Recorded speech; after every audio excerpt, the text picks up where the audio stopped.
നിങ്ങളുടെ favourite shows ഇനി ഒരിക്കലും മിസ്സാവില്ല. ഇപ്പോൾ C5 കാണും നിങ്ങളുടെ ഫേവറേറ്റ് ഷോ തികച്ചും സൗജന്യമായി. ഈ ചെയ്തതിന് നിന്റെ അനിയത്തിക്കെതിരെ പോലീസിൽ പരാതി കൊടുക്കുക വേണ്ടത്. എന്തിനാ വെറുതെ പോട്ടെ. ചെയ്യാത്ത കുറ്റത്തിന് നിന്നെ കള്ളക്കേസിൽ കുടുക്കിയ ടീമല്ലേ അവരോട് അത് തന്നെ ചെയ്യേണ്ടത്. ഇതിപ്പോ നടന്ന സംഭവല്ലേ? സാക്ഷിയായിട്ട് അച്ഛമ്മയുണ്ടല്ലോ. ഇത് പോലീസ് കേസാക്കിയേ പറ്റൂ. അതെന്റെ തീരുമാനമാ. വേണ്ട ഗിരി, പ്ലീസ്. കുടുംബത്തിനകത്തുള്ള പ്രശ്നങ്ങൾ വെറുതെ നാട്ടുകാരെ കൂടെ അറിയിക്കണ്ട. നിനക്കിത് എങ്ങനെ നിസ്സാരമായിട്ട് എടുക്കാൻ പറ്റുന്നു സുമി?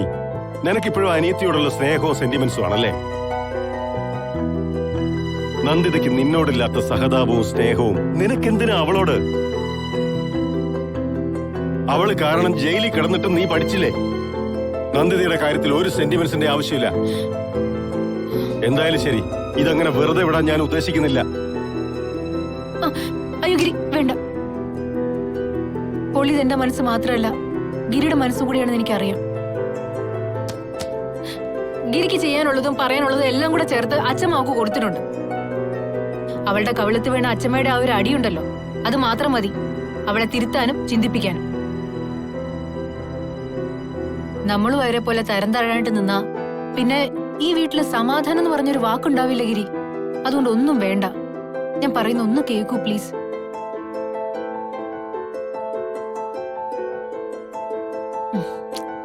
നല്ല നീറ്റിലുണ്ടാവുമെന്ന് എനിക്കറിയാം. നീ പുറത്ത് കാണിക്കാത്തതാ. ഉണ്ടായിരുന്നു ഒരു നിമിഷം മുമ്പ് വരെ. ഇപ്പൊ ഇല്ല, പോയി.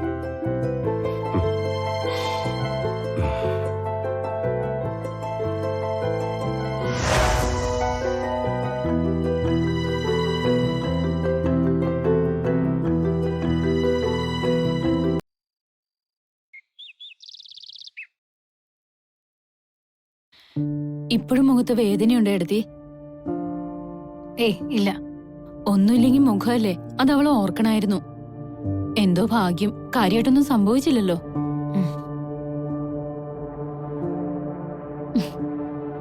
സ്വന്തം ചേച്ചിയാന്നുള്ള കാര്യം പോലും നന്ദിത ഓർത്തില്ലല്ലോ. അങ്ങനെ വല്ല വിചാരം അവൾക്കുണ്ടായിരുന്നെങ്കിൽ എന്നെ അവള് ജയിലിൽ കിടത്തില്ലായിരുന്നല്ലോ നവ്യ. അമ്മയാണ് അവൾക്ക് എല്ലാത്തിനും വളം വെച്ചു കൊടുക്കുന്നത്. അമ്മയുടെ സപ്പോർട്ട് ഇല്ലെങ്കിൽ ഇങ്ങനെയൊക്കെ ചെയ്യാൻ അവൾക്ക് ഒരിക്കലും ധൈര്യം വരില്ല. അവൾ ഏടത്തിയുടെ മുഖത്ത് ചായ ഒഴിച്ച നേരത്തെ ഞാൻ ഇവിടെ ഇല്ലാതായിപ്പോയി, അല്ലെങ്കിൽ കാണായിരുന്നു. ചിരിക്കണ്ട, അച്ഛമ്മ ചെയ്തതിന്റെ അപ്പുറം ചെയ്തേനെ ഞാൻ. അതൊക്കെ എനിക്കറിയാം നവ്യ. സത്യത്തിൽ എനിക്ക് നിന്റെ സഹായം വേണ്ടത് വേറൊരു കാര്യത്തിലാണ്. എന്താ എടുത്തി? എന്റെ മുറിയിന്ന് ഞാൻ സൂക്ഷിച്ചു വെച്ചിരുന്നൊരു സാധനം കാണാതെ പോയി. കാണാതെ പോയിന്ന് പറഞ്ഞാ അത് നിന്റെ അമ്മ എടുത്തു തന്നെ. അവരെന്റെ അടുത്ത് നേരിട്ട് പറയുകയും ചെയ്തു. ഒരു ഡയറി അല്ലേ? അത് ഞാൻ കണ്ടിട്ടുണ്ട് എടുത്തി. ആ ഡയറിയിൽ ഡോക്ടർ ഹാഷിം ഹുസൈൻ എഴുതിയ കാര്യങ്ങളുടെ ഗൗരവം എനിക്കറിയാം. പക്ഷേ ഇപ്പൊ അത് എവിടെയാന്ന് എനിക്കറിയില്ല. അത് അമ്മ എവിടെയാണ് സൂക്ഷിക്കാൻ സാധ്യതയുള്ളതെന്ന് നമുക്കറിയോ? അമ്മ ഇത്തരം സാധനങ്ങളൊക്കെ സാധാരണ സൂക്ഷിക്കുന്നത് അമ്മയുടെ മുറിയിലെ ഒരു ലോക്കറിലാ. അതും അവിടെ കാണാനാണ് സാധ്യത. അത് അവിടെ നിന്ന് എടുക്കാൻ എന്താ ഒരു മാർഗം? അമ്മ താക്കോൽ എവിടെ വെക്കുന്നതെന്ന് എനിക്കറിയാം. ഞാൻ ഒന്ന് ശ്രമിച്ചു നോക്കട്ടെ എടുത്തി.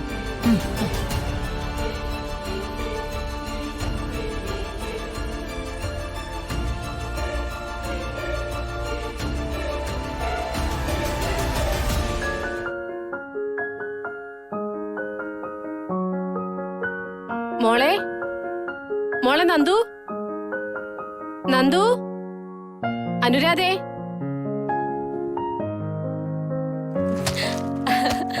അമ്മേ,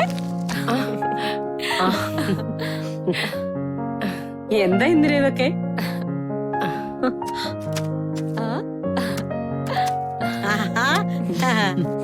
ഗർഭിണികളെ കാണാൻ ചെല്ലുമ്പോ ഇങ്ങനെയൊക്കെ ചില ശാസ്ത്രങ്ങളുണ്ട് അല്ല ഇന്ദിരേ? വന്ന കല്ല് നിക്കാതെ ഇരിക്കുന്നിരേ. മോളെ നന്ദു, ചെന്ന് അമ്മയ്ക്ക് കുടിക്കാൻ എന്തെങ്കിലും എടുത്തുതരാൻ പറ. ഇരിക്കേ. അമ്മേ,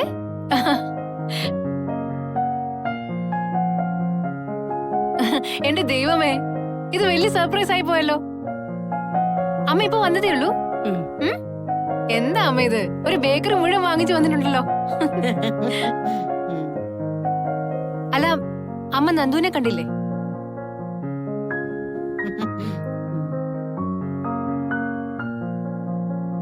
ഇന്ദിര വരൂ, നമുക്ക് മുറിയിലിരുന്ന് സംസാരിക്കാം.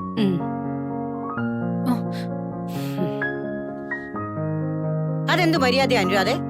എല്ലാരും കൂടി ഇവിടെ സംസാരിക്കല്ലേ?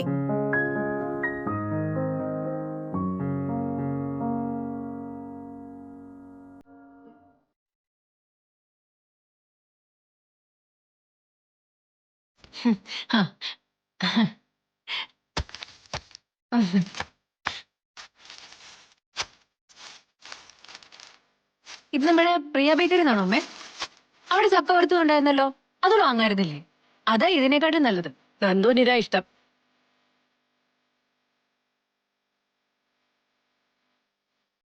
ഞാനിത് നിനക്ക് വേണ്ടിയല്ലേ, എന്റെ മോക്ക് വേണ്ടി കൊണ്ടുവന്നത്.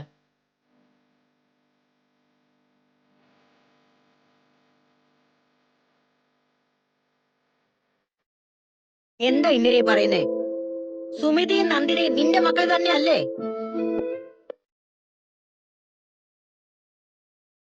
സ്വന്തം മക്കളോട് ഏതെങ്കിലും ഒരു അമ്മ ഇങ്ങനെ വേർതിരിവ് കാണിക്കോ? പ്രത്യേകിച്ച് അവര് ഗർഭിണിയായിട്ടിരിക്കുമ്പോ. വേർതിരിവിന്റെ കാര്യമൊന്നും നിങ്ങൾ പറയേണ്ട, കാദംബരിയമ്മേ. നിങ്ങൾ കാണിക്കുന്നിടത്തോളം വേർതിരിവൊന്നും ഞാൻ കാണിച്ചിട്ടില്ല. നിങ്ങളുടെ കൊച്ചുമോന്റെ ഭാര്യ ആയതുകൊണ്ട് മാത്രം സുമിതേച്ചി എടുത്ത് തലയിൽ വെച്ചിട്ട് എല്ലാം ഉപദ്രവിക്കലല്ലേ നിങ്ങളുടെ പണി? സ്വന്തം വീട്ടിൽ നിന്ന് കിട്ടാത്തതാ നിനക്ക് എന്റെ കയ്യിൽ നിന്ന് കിട്ടിയെന്ന് കൂട്ടിയാ മതി. ഇത്ര തോന്നിപ്പിച്ചിട്ട് അമ്മ കണ്ട് ആസ്വദിക്കുകയാണല്ലേ. നമ്മളെ കൊണ്ട് ഇത്രയൊക്കെ അല്ലേ പറ്റൂ. പറഞ്ഞു എന്തും പറയാന്ന് വിചാരിക്കരുത്. പ്രായത്തിന്റെ ബഹുമാനം തന്നിട്ടാ ഞാൻ സ്വയം നിയന്ത്രിക്കുന്നത്. അങ്ങനെ കഷ്ടപ്പെട്ട് നിയന്ത്രിക്കൊന്നും വേണ്ട ഇന്ദിരേ. ഓരോരുത്തർക്കും അവരവരുടെ നിലവാരത്തിനനുസരിച്ചല്ലേ പെരുമാറാൻ പറ്റൂ.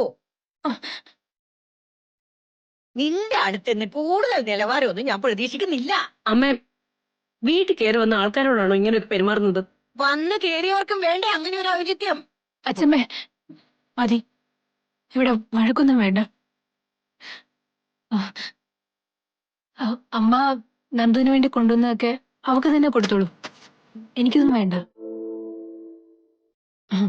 ഇത് ഞാൻ പിണങ്ങിയിട്ടല്ല, സന്തോഷത്തോടു കൂടി തന്നെയാ പറയുന്നേ.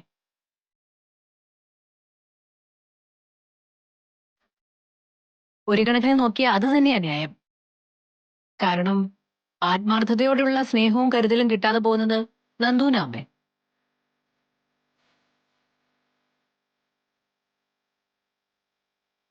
അതിവള് തിരിച്ചറിയുന്നില്ലെന്നേ ഉള്ളൂ. അമ്മയുടെ അടുത്തുനിന്നെങ്കിലും ഇവക്കത് കിട്ടിക്കോട്ടെ.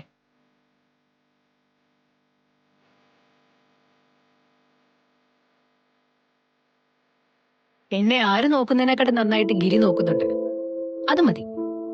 അതിലപ്പുറം ഒന്നും എനിക്ക് വേണ്ട.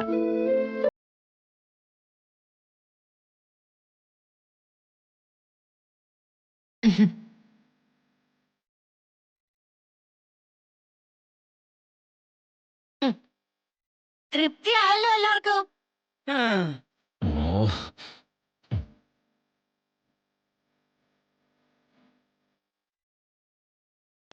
ഡൗൺലോഡ് ചെയ്യൂ C5 ആപ്പ്. കാണൂ എല്ലാ എപ്പിസോഡുകളും സൗജന്യമായി.